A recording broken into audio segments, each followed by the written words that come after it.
Guys, good day po sa inyong lahat mga guys. Kumusta po tayong lahat? Sana nasa mabuti po kayong kalagayan ngayon mga guys. Bumuli po si Kuya Alex, nagbabalik patungkol po sa mga manok mga guys.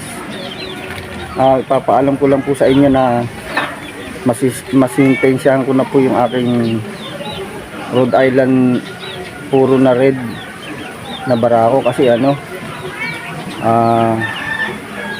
wala, may edad na rin po mga guys, nasa 3 taon na rin po ito yung Rhode Island red po kaya ang ano ko po, kakatayin na lang po kasi may barako naman ako isa na natira, kaya ano ko po na makatay na po, matanda na rin po Sige po guys, update ko po kayo.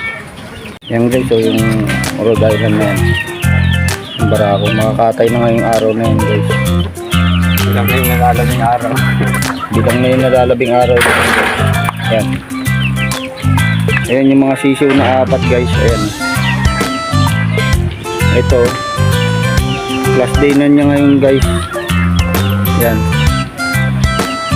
Si Rhode Island red na barako.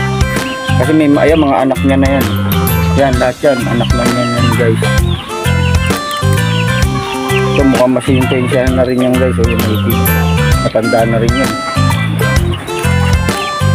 Yan guys, yung mga manok pa naman ako rito. Yan, ito, katulad nito, bagong lalaki. Lumambot to sa Aniboy Ayusin mo tong yung isa, yung barako. Yan. Meron pa naman pamalit guys. Ito barako to, panibago. Anak din ng Rhode Island red yan guys. Ayan Saka itong mga anak na yan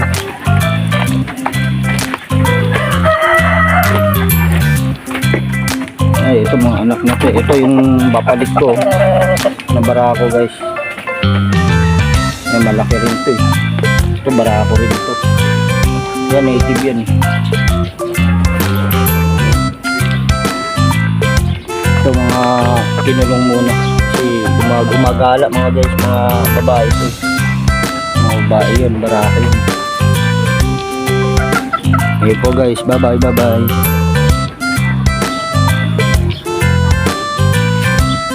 Sobrang yumuko na tong ko, Madre de Agua. Okay, medyo siguro mga susunod na araw guys, puputulin ko na rin ito, tatanim ko yung mga yan yan ang tinatanim dyan guys, yung mga sangan yan. Papatubo talaga ako nyan guys, paparami ko nito. Maganda kasi ito guys, yung dahon na to, pinakain nila yan. Sintensya na yan guys. Yan, ayan ang palo. Ayan, nagpapainit ka ng tubig.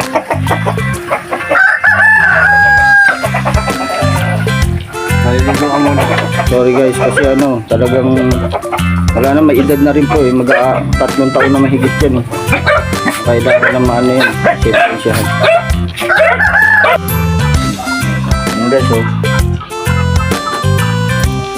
sintensya na po ang Rhode Island red na puro guys, kasi makakarga na tanggap nyo na po yan, talagang na yan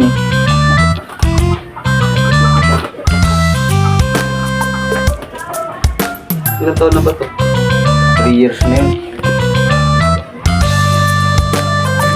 Ito guys, intensya na rin to guys. Yan may itlog pala. Ay, may itlog. May itlog siya guys, ayun sayang may itlog, kaya rin baka hindi na naman limlimang guys. Hindi niya nililimlim kasi nakatali pa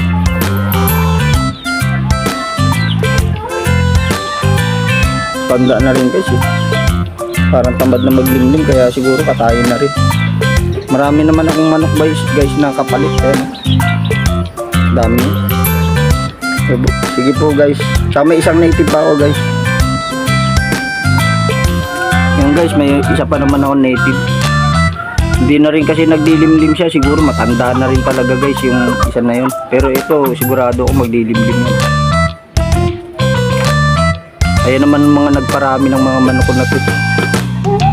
Tsaka napatunayan ko naman guys na naglilimlim talaga yung anak nila.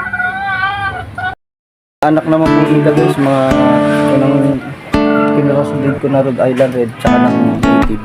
Mga naglilimlim naman po sila. Kaya walang problema po guys kahit na makatay yung sa native. Yung parang puti doon na may itlog. Yun, mas intensyahan na rin ngayon yung guys. Kasi